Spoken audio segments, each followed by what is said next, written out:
성경에서 가장 알쏭달쏭한 구절 중 하나를 파헤쳐보는 신학탐정 이야기. 오늘 우리가 함께 풀어볼 미스터리는 바로 시편 82편에 숨겨져 있습니다.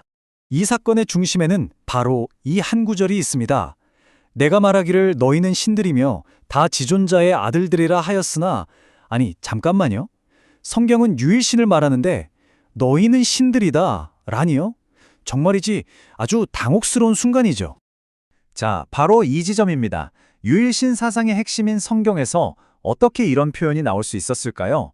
하나님은 대체 누구를 신들이라고 부르고 계신 걸까요? 이게 바로 오늘 우리가 추적해볼 미스터리입니다. 그럼 첫 번째 단서부터 한번 차근차근 살펴보겠습니다. 이 모든 미스터리를 촉발시킨 시편의 그 충격적인 주장, 그 자체부터 말이죠. 여기가 바로 사건 현장, 시편 82편입니다. 1절을 보면요, 하나님께서 신들의 모임 한가운데 서서 심판을 내리시는 마치 신성한 법정 같은 장면이 그려져요. 와, 시작부터 분위기가 정말 심상치 않죠. 그렇다면 이제 용의자들을 살펴볼 차례입니다. 하나님께서 재판하고 계시는 이 미스터리한 신들은 과연 누구일까요? 자, 용의 선상에 오른 유력한 해석들입니다. 첫째, 당시 주변 민족들이 섬기던 다른 신들일 수 있고요. 둘째, 천사 같은 어떤 천상의 존재들일 수도 있겠죠. 셋째, 아니면 권력을 가진 인간 통치자나 재판관일 수도 있습니다. 마지막으로 그냥 힘센 사람들을 비유적으로 표현한 것일 수도 있고요. 바로 이 2절 말씀이 결정적인 단서입니다. 하나님이 그들을 향해 이렇게 꾸짖으시거든요. 너희가 불공평한 판단을 하며 악인의 낫보기를 언제까지 하려느냐? 가만 들어보세요. 불공평한 재판, 뇌물받고 악인 편들기? 이건 뭐 너무나 인간적인 죄목들이잖아요. 바로 부패와 사회적 불의를 말하는 거죠. 그리고 이 단서는 우리의 수사를 아주 명확한 결론으로 이끕니다. 많은 학자들이 내린 판결은 바로 이거예요.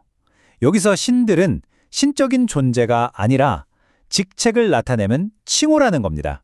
그러니까 핵심은 이거예요. 여기서 신들, 히브리어 원어로는 엘로힘이라고 하는데요. 이게 신적인 본성을 뜻하는 게 아니라는 겁니다. 대신 하나님의 공의를 실현하라는 신적인 임무를 부여받은 인간, 다시 말해 통치자나 재판관들을 가리키는 일종의 직함인 거죠. 이건 우리가 판사를 재판장님이라고 부르는 것과 똑같다고 생각하시면 쉬워요. 우리가 재판장님이라고 부른다고 해서 그분이 갑자기 왕족이 되는 건 아니잖아요. 법정에서 그가 맡은 중요한 역할을 존중해서 부르는 칭호인 것처럼 말이죠. 아주 명쾌한 비유 아닌가요? 이 표를 보시면 그 차이가 확연히 드러납니다.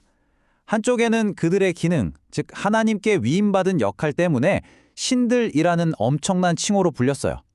하지만 다른 한쪽, 그들의 행동은 어땠나요? 불의를 저질렀기 때문에 결국 죽을 수밖에 없는 인간으로 심판받게 되는 겁니다. 칭호의 영광과 행동의 실패, 이 극명한 대조가 보이시죠?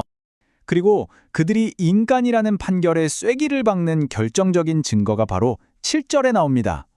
그러나 너희는 사람처럼 죽으며, 아무리 대단한 칭호를 받았어도 그들의 운명은 결국 모든 인간과 똑같이 죽음이라는 걸 명백하게 선언하고 있는 거죠. 자, 그럼 이 해석이 그냥 단어 뜻풀이에서 끝나는 걸까요? 아닙니다. 이 분석은 훨씬 더 깊은 의미로 우리를 이끌어요.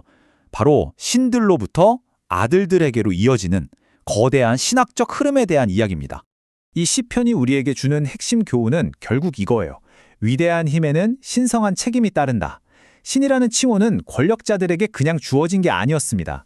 그들의 권위가 하나님에게서 왔다는 것, 그리고 그 권위를 반드시 정의와 공의를 위해 써야 한다는 신성한 의무를 계속해서 상기시켜주는 장치였던 거죠.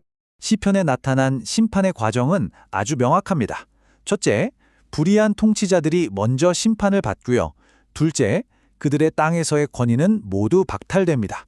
그리고 셋째, 마침내 하나님의 보편적인 정의가 승리하게 되죠. 그리고 이 모든 것은 시편의 마지막 기도, 하나님이여 일어나 온 땅을 심판하소서라는 선포로 이어집니다. 결국 이 시편은 실패한 인간, 신들이 가졌던 그 일시적인 권위와 신학에서 말하는 하나님의 아들들이 받게 될 진정한 유산을 아주 극명하게 대조하고 있는 겁니다. 다시 말해 인간 통치자에게 잠시 부여된 칭호와 믿는 자들이 얻게 되는 신분 사이에는 근본적인 차이가 있다는 걸 보여주는 거죠. 자, 이 고대의 본문은 오늘을 사는 우리에게 아주 묵직한 질문을 던집니다. 권위가 하나님으로부터 온 신성한 위탁이라면 우리 사회의 지도자들은 과연 그 책임을 어떻게 수행해야 할까요? 그리고 오늘날 우리가 추구해야 할 진정한 정의는 과연 어떤 모습이어야 할까요? 한 번쯤 깊이 생각해 볼 만한 질문입니다.